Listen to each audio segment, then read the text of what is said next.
500 anos antes de Cristo, Buda já falava eu não sou, ou o não eu. Um cientista olha uma parede e ele diz, isso não é uma parede, isso são átomos vibrando e parece uma parede, mas se você olhar de perto, não é. Muito louco, ok. E se olhar para mim mesmo? Parece uma parede, mas não é. Não existe nenhum eu.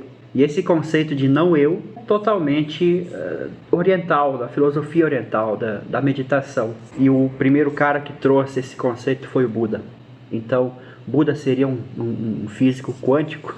Que o Ministério da Saúde alerta para o mau uso da expressão quântica na hora de tratar doenças sérias ou de vender aparelhos. O Ministério da Saúde adverte: vida é uma coisa séria, não brinque com a sua vida. Dado os avisos legais, que eu acho um cu, porque, né, a vida, se você levar a sério, aí sim que você está doente. Eu acho que eles querem isso mesmo, né? A indústria da medicina e da farmácia, gente do céu, billions and billions and billions and billions and billions and billions of dollars. Que coisa séria. Mas tudo bem. A questão do encontro desse universo ciência moderna e sabedoria oriental, o ensaio mais bem sucedido nessa empreitada foi um livro de 1975, O Tal da Física, um paralelo entre a física moderna e o misticismo oriental, de Fritjof Capra, que era um cientista. Esse livro rendeu críticas e elogios, naturalmente. Foi muito bem sucedido nisso tudo que a gente está conversando agora, começando a conversar agora no Cultura Zen. A união da física e da espiritualidade não é naturalmente muito bem vista por muitas pessoas, afinal de contas, foram séculos de investimento para separar as visões da espiritualidade e do dia a dia das pessoas. Foram séculos de investimento para separar a espiritualidade do dia a dia das pessoas, principalmente na construção do admirável mundo novo, que é a América, a Europa, depois aí da Revolução Industrial mais ainda. Foi uma época muito grosseira nesse sentido. Começou lá na Idade Média, inclusive. Era necessário essa alienação das pessoas. Os chamados magos lutaram contra essa separação. Magos famosos como o próprio Eliphas Lévy, francês, ele lançou um livro muito famoso chamado Dogma e Ritual de Alta Magia. Esse livro dele, lançado lá em 1855, por aí, em plena Revolução Industrial na Europa. Vocês já ouviram essa figurinha simpática, que é o pessoal do YouTube aqui, ó. Esse é o livro Dogma e Ritual de Alta Magia, do Eliphas Lévy. E essa criaturinha simpática é um desenho dele mesmo. Esse livro ele lançou com um semblante pacífico, para tentar não tirar a espiritualidade da visão popular, do dia a dia popular das pessoas. Pois é, ele, assim como a Helena Blavatsky, que também lançou uma obra fantástica na mesma época. Eles foram mais ou menos o punk rock da época. Eles queriam que as coisas não se perdessem, né? Que a sociedade não se purificasse, mas aconteceu, né? Um detalhe sobre esse carinha aqui. Vou até deixar ele aqui, ó. Eliphas Lévy foi padre. Foi padre. Ele só não oficializou-se padre porque ele saiu, porque ele conheceu uma menina pela qual se apaixonou, né? Não foi a padre. Foi se casar com ela, que bem que fez, né? E ele morreu velhinho, pacificamente, era altamente instruído, era um cara apaixonado pelos estudos. e um cara morreu de velho pacificamente. Então, essa imagem aqui, todo mundo usa para, né, as bandas de metal, todas elas.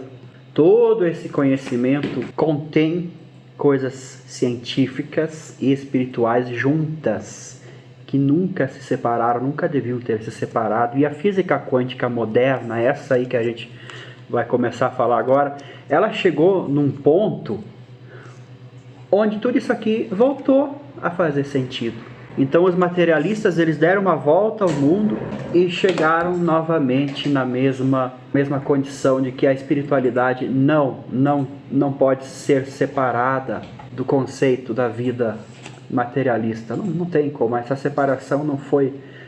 rendeu à humanidade um atraso significativo. A física quântica começou a surgir no mundo no século XX e recebeu esse nome para se diferenciar da ciência newtoniana, ou da ciência clássica do Newton, né? Dos princípios da gravitação universal e aquela coisa toda que se aprende na escola, o seu Newton da maçã que caiu na cabeça.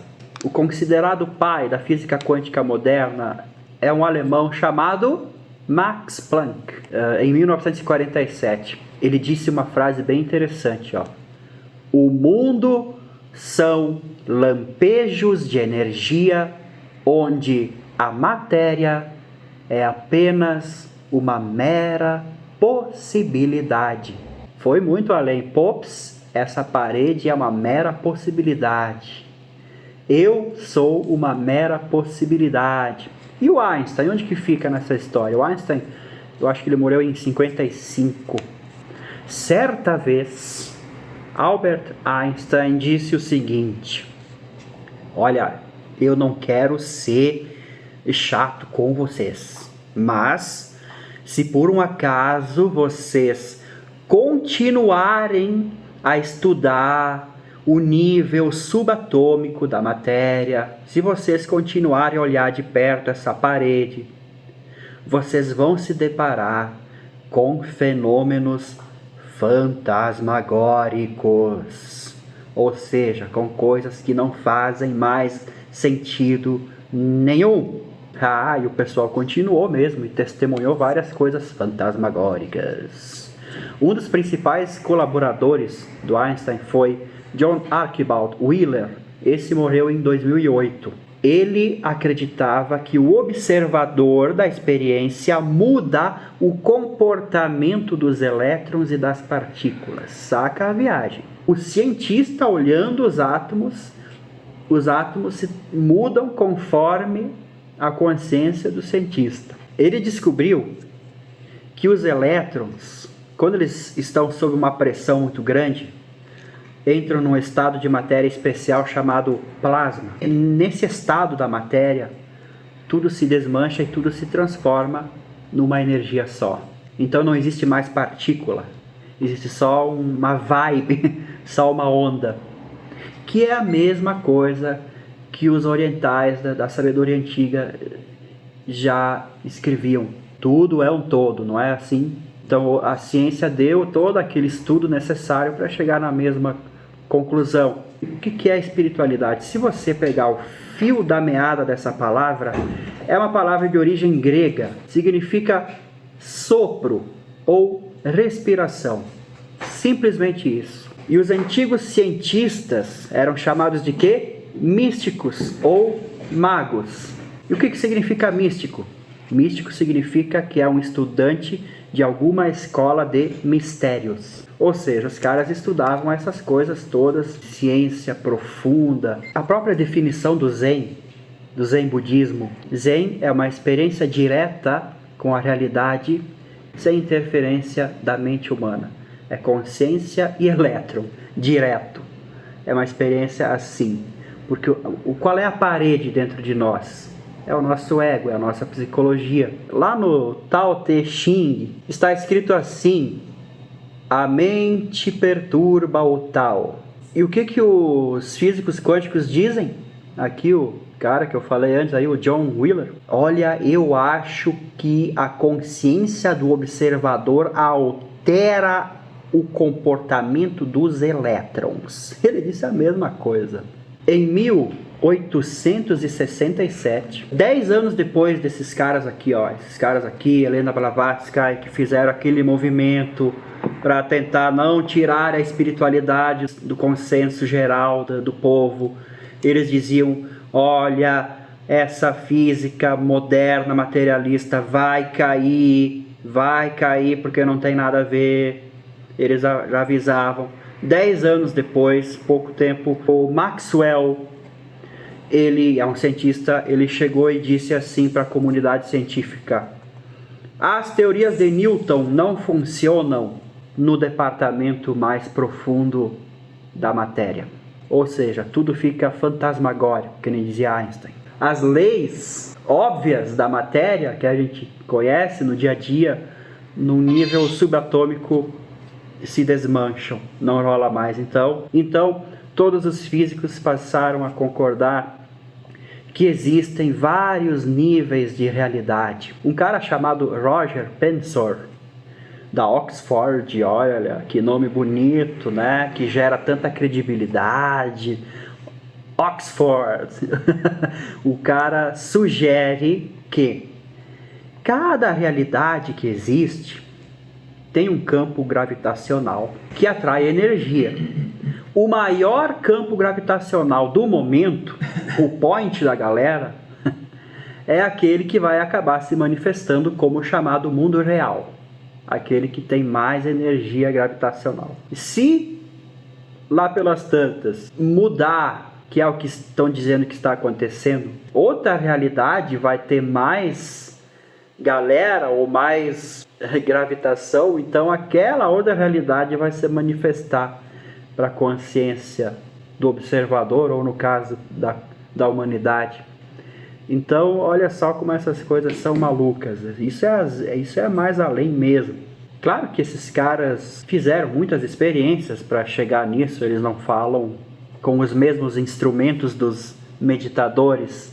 O instrumento do meditador é a própria meditação, é o próprio ser. O cientista aqui não, o cientista ele tem que ter um estudo mais matemático, externo da coisa. E eles fizeram muitas experiências. Uma das experiências mais reveladoras da realidade quântica foi feita com os famosos fótons. É a menor partícula da radiação eletromagnética. Ok, então eles pegaram um desses fótons e colocaram num cabo, tipo uma fibra ótica, e primeiro dividiram ele em dois, né? Duplicaram o fóton e colocaram ele para correr, cada um deles em caminhos opostos dentro desse fio. Tá bom, 40 quilômetros longe um do outro. Na extremidade desse fio, ele se bifurcava em dois caminhos ou mais. E o que acontecia? O fóton daquele lado e desse outro lado escolhiam sempre o mesmo caminho. É interessante, sei lá o que isso significa, não sei.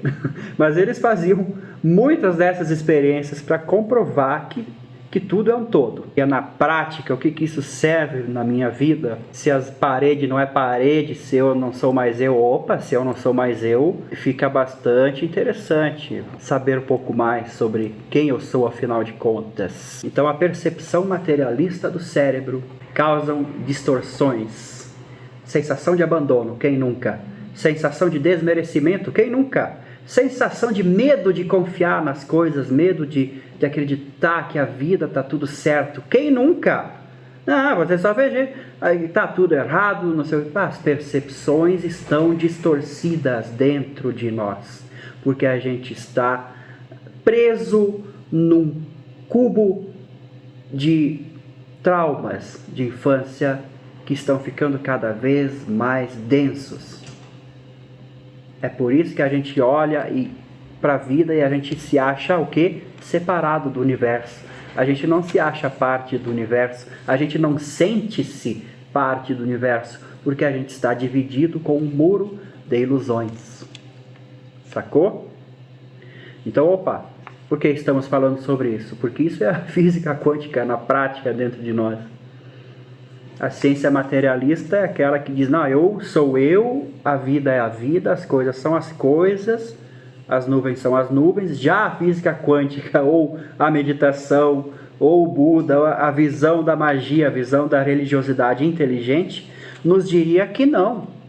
Eu sou, como a música do Raul Seixas acabou de dizer, eu sou a luz das estrelas, eu sou a cor do luar, as coisas da vida, eu sou o medo de amar, eu sou a tristeza, eu sou.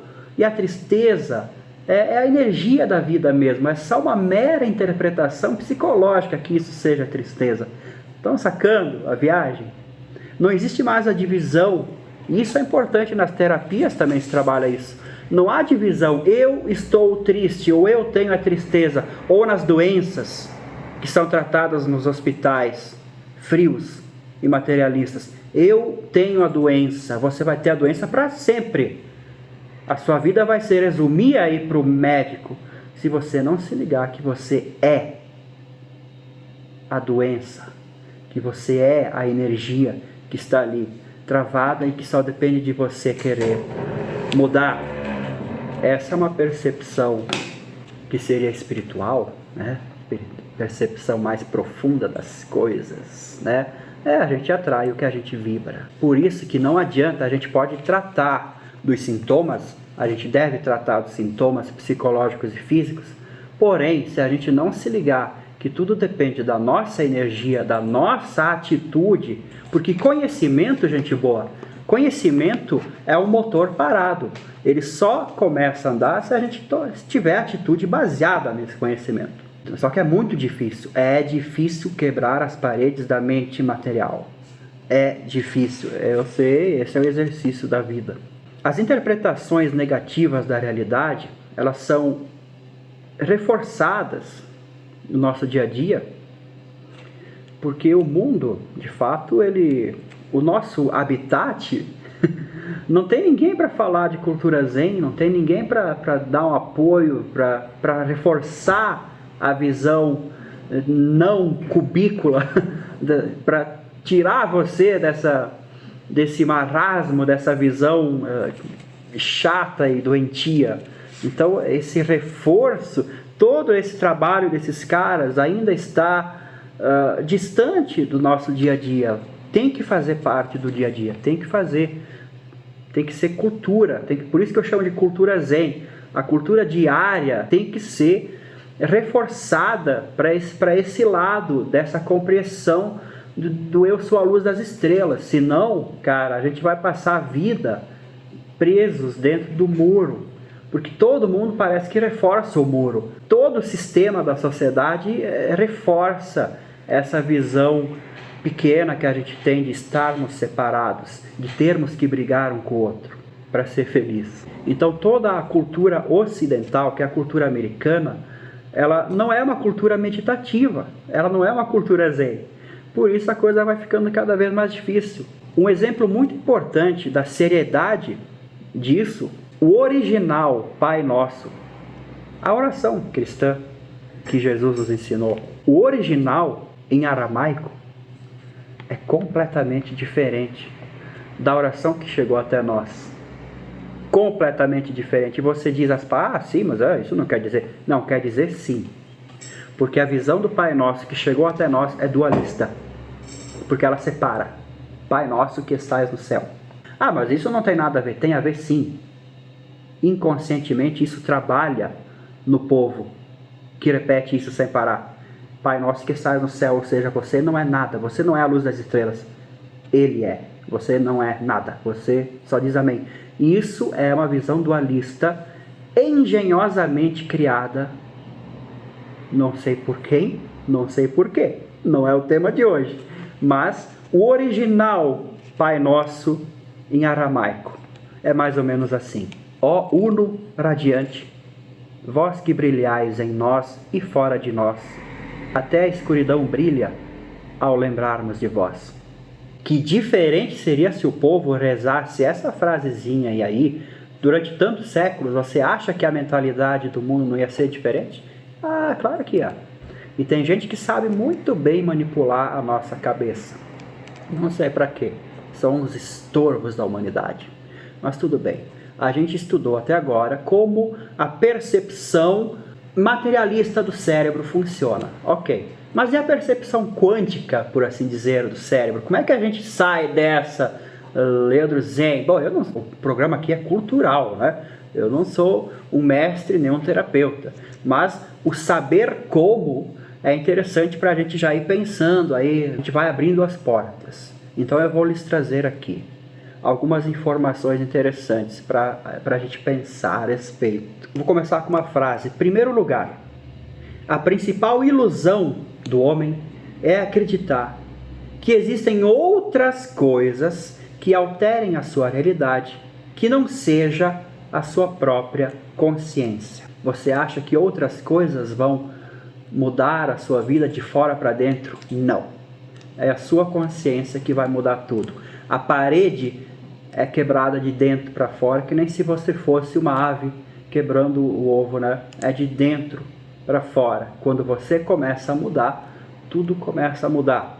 A consciência, inclusive, a gente viu aqui os cientistas falando que a consciência altera os próprios átomos. E você é feito de átomo, o seu muro interno é feito da energia ali dos seus pensamentos. Então é claro que a sua consciência observadora pode alterar isso para você. Então existe também, você já ouviu falar do espaço vazio entre os átomos, o espaço vazio entre os elétrons. Dizem que o universo é mais vazio do que partículas, né? Então existe um nível onde essa matéria, essa energia é uma coisa só. Como é que eu chego nesse nível aí? Meditação. Os místicos dizem meditação. O que é a meditação? Você entra nessa dimensão onde tudo é um todo. Você tira o seu psicológico, né? Você vai limando ele, você vai aprendendo, você vai limpando, você vai derretendo essa parede de dentro para fora. E a meditação são vários tipos, né? São exercícios para que isso aconteça. A meditação é para o místico, então, um instrumento, é uma arte de entrar nesse espaço vazio onde tudo é um todo. Sabe como os cientistas da neurologia definem a meditação? Meditação é o cérebro treinado para operar no nível mais além das suas percepções dualistas. Saca a viagem. Eu tirei essa frase de um livro de neurologia que não tem nada a ver, o conceito do livro não tinha nada a ver com o que a gente está falando aqui. Mas olha o que o cara disse.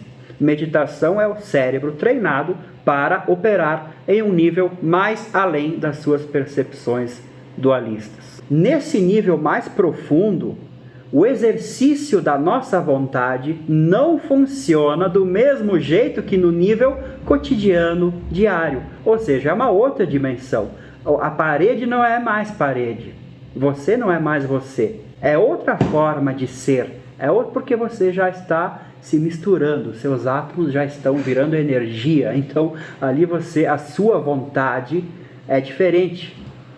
Você não acha que eu quero mudar, então você não vai votar em ninguém. Você vai se transformar, porque lá dentro é assim que funciona, uma transformação. Aqui que entra a ciência interior do Oriente. Nunca a religião e a ciência falaram línguas diferentes, nunca. O que houve foi uma manipulação do conhecimento humano por parte do poder de certas elites egoístas ou de certos homens loucos. Mas tudo isso vai se transformar, porque se transformar é um fenômeno natural, quântico e lógico, e o Cultura Zen faz parte dessa transformação.